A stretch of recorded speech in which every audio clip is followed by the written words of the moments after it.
Boa noite. Quem tem participado do curso online de filosofia certamente tem refletido a respeito da nossa situação na existência, a partir das próprias ideias, né, que a gente tem conversado, a respeito das quais a gente tem conversado aqui. E certamente cada um tem tomado para a sua vida aquilo que parece ser mais relevante, né?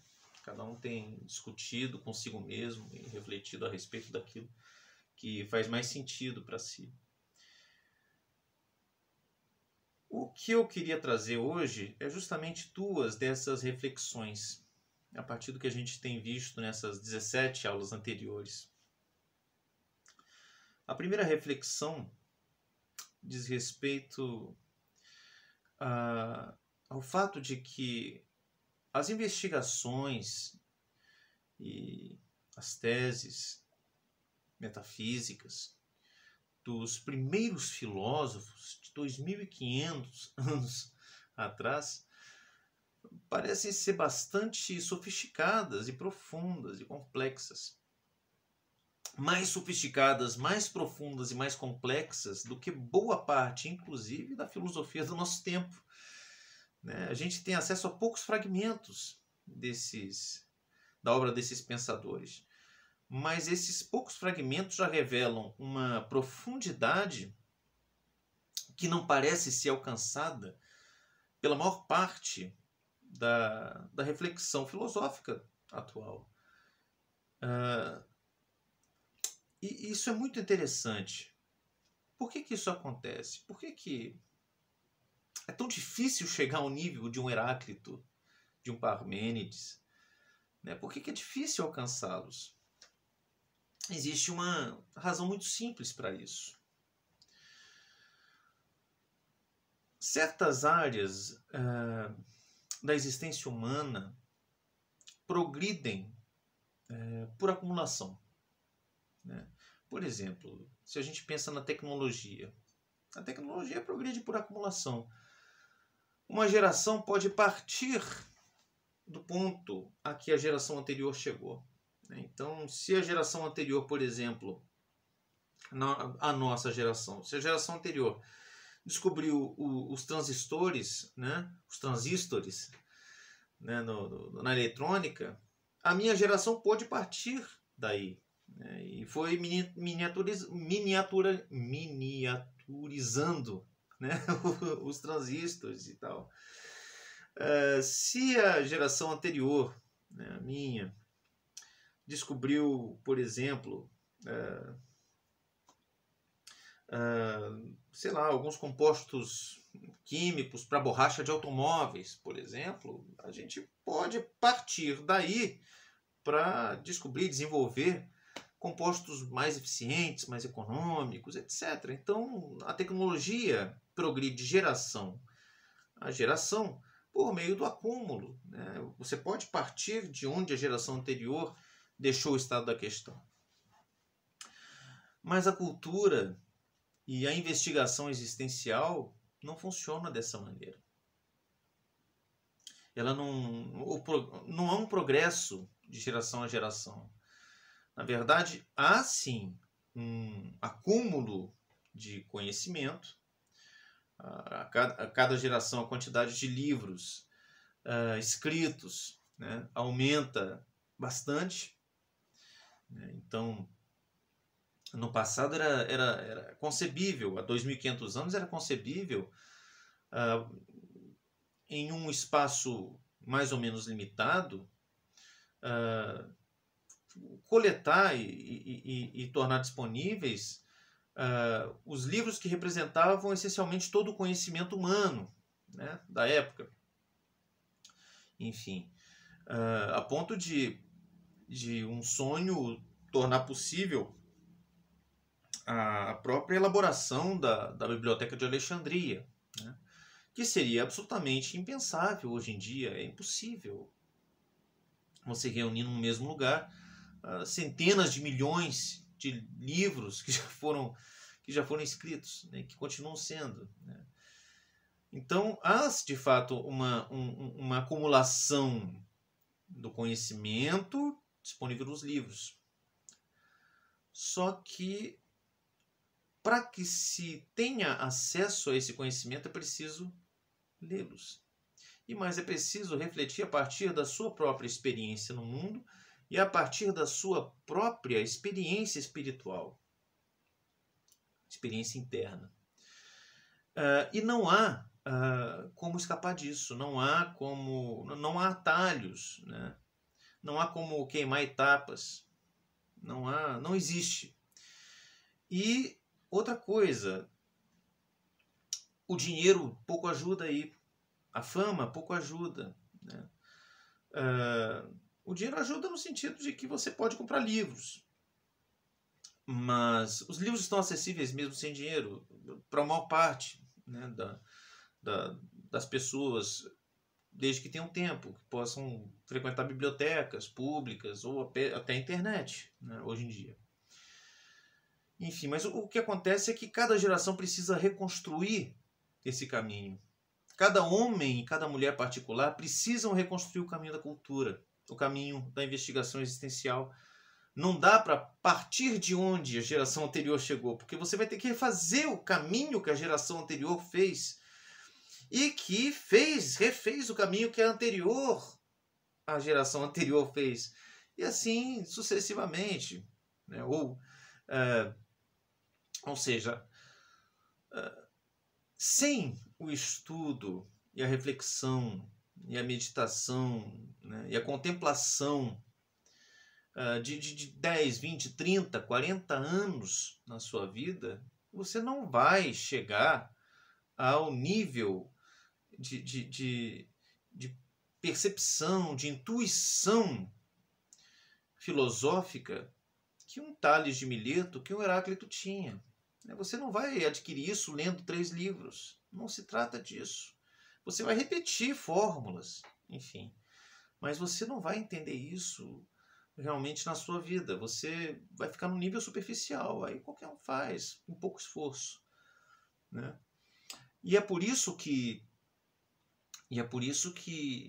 hoje em dia ainda os filósofos encontram na obra dos pré-socráticos fonte de inspiração, porque elas não foram superadas. Então, porque cada geração precisa revisitá-las e precisa ressignificá-las, né?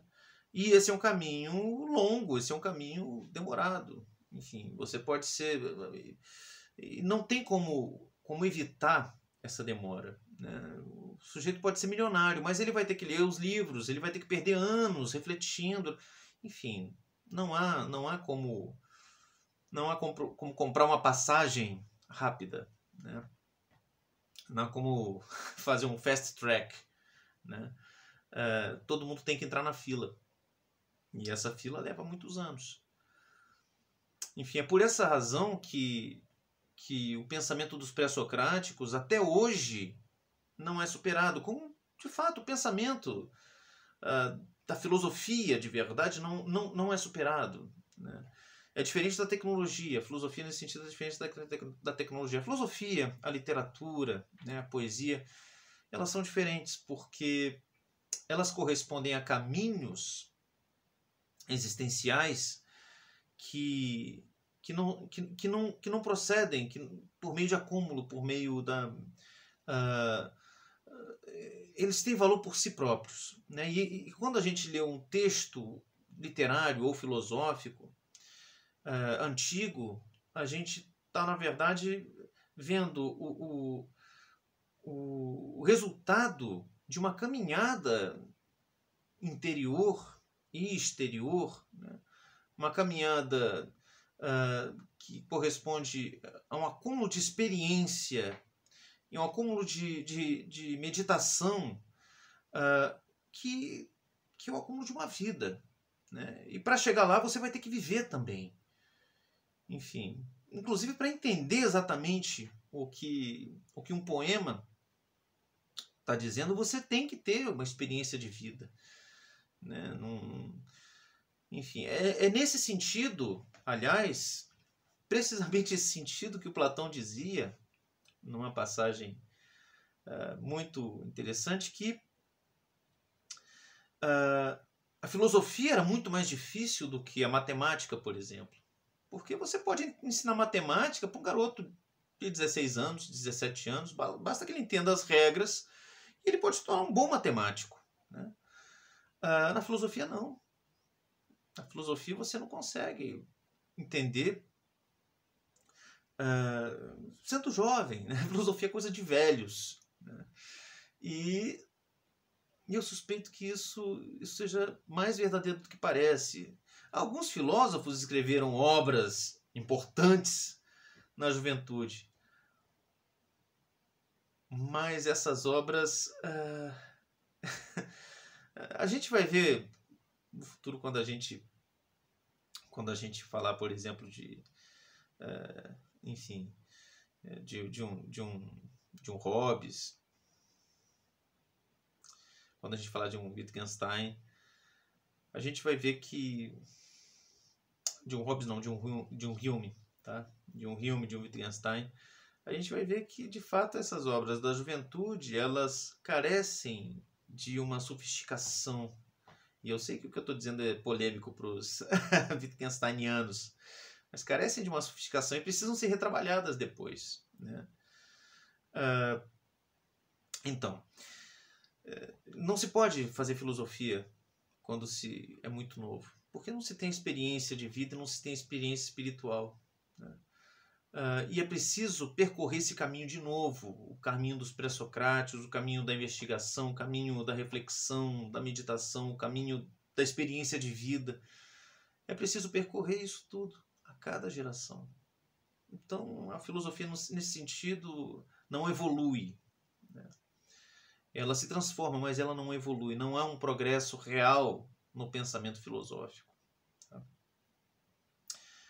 Então, essa é a primeira reflexão que eu queria colocar aqui.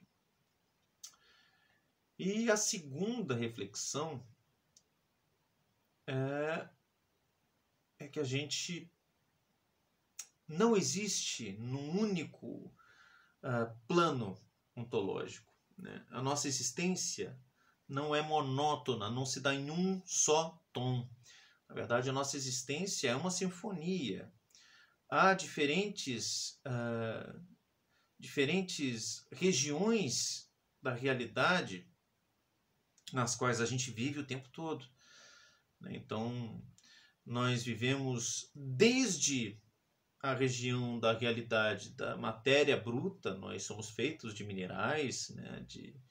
Nós somos feitos enfim, de carbono, de elementos químicos, nós somos feitos da matéria, até o nível do divino, né? do princípio inteligente do cosmos, enfim, do qual nós participamos também.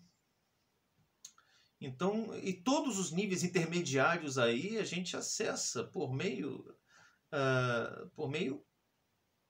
da linguagem simbólica. Né? O ser humano é um ser simbólico, ele participa de uma multiplicidade de regiões da realidade ao mesmo tempo. Né?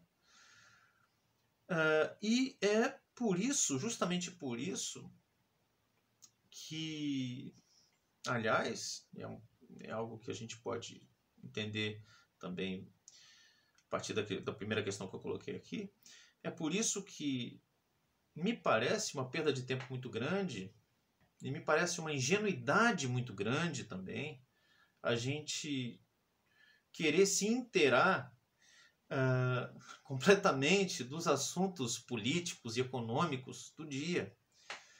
Como se a isso se reduzisse a nossa existência, né? E o nosso conjunto de interesses possíveis. Né? Me parece que isso é muito redutor. Nós vivemos em tantas outras dimensões simultâneas. E mais, me parece que o plano da política e da economia estão entre os planos de existência mais simples, mais menos sofisticados, né? E é por isso justamente que é muito frequente que a gente encontre a falta, de fato, do pensamento, a falta da ausência da reflexão justamente nesses planos. O plano da política, por exemplo, um plano que é movido, no qual nós somos movidos por conjuntos simbólicos que não nos levam a pensar, né? Não nos levam nem a nós mesmos, nem à realidade, mas nos levam ao movimento, à ação. Né? Um discurso político não trata da realidade, não trata da verdade, nada disso. Um discurso político é um chamado à ação, sempre, sempre, sempre, sempre. Aí no plano da economia a gente está tratando de valor, de símbolos que correspondem a ideologias. Né? Então a economia é um conceito ideológico, né? É um conceito simbólico também. Quando a gente pensa que a realidade se resume ao fenômeno econômico ou ao fenômeno político e que, entre aspas, tudo é política, nossa, isso é uma redução terrível da existência humana. Nós estamos aí recusando a maior parte de nós mesmos. E mais, isso significa que quando acontece alguma coisa no plano da economia ou no plano da política, no plano, enfim, dos países, quando acontece alguma coisa aí, na verdade, essa coisa já aconteceu há muito tempo em outros planos da existência. Tá? Então, a gente encontra na região do noticiário diário, a gente encontra, na verdade, epifenômenos tardios de movimentos cosmológicos. E cosmológicos, eu não estou falando aqui nada de astrologia, não se trata disso. Cosmológicos no sentido da ordenação da realidade. Então a gente está falando aqui de movimentos cosmológicos, movimentos da ordem da realidade que já estavam em processo há muito tempo, né? E que em determinado momento aparecem como um fato político, ou como um fato econômico, ou como uma guerra, enfim. Mas de fato a coisa já estava aí, já estava se movendo, né? E para quem consegue, para quem pode perceber, assim como Heráclito dizia, aqueles que não estão dormindo, aqueles que estão despertos, são esses os movimentos mais relevantes, né? Esses movimentos que estão acontecendo no plano do símbolo, que nós podemos acessar, melhor dizendo, por meio do plano do símbolo, e que estão acontecendo nas diferentes ordens, né, do real. Eu não sei se isso tudo está fazendo muito sentido para quem está assistindo a essa aula 18, né? Mas são reflexões a que a gente pode chegar lá. É como dizia, né, o Gabriele D'Annunzio, que quando algo acontece, né, quando algo acontece conosco, na verdade isso é somente o resultado de algo que já estava acontecendo há muito tempo, né, mas que só agora a gente percebeu o que estava acontecendo. Né, só agora se manifestou num nível ontológico que nos fez prestar atenção. Mas se a gente tivesse prestado atenção em todos os sinais de natureza simbólica, tá? Ou que pelo menos se apresentam com a natureza simbólica que já estavam ali disponíveis, a gente teria antecipado e a gente teria, enfim, se preparado. Será que está dando para entender aqui? Enfim, são duas reflexões que eu queria colocar hoje a partir do nosso itinerário, né? O itinerário que a gente começou a fazer tem, sei lá, 2, 3 semanas, ok? Obrigado a todos pela companhia nesse curso e espero que esteja sendo bom para vocês.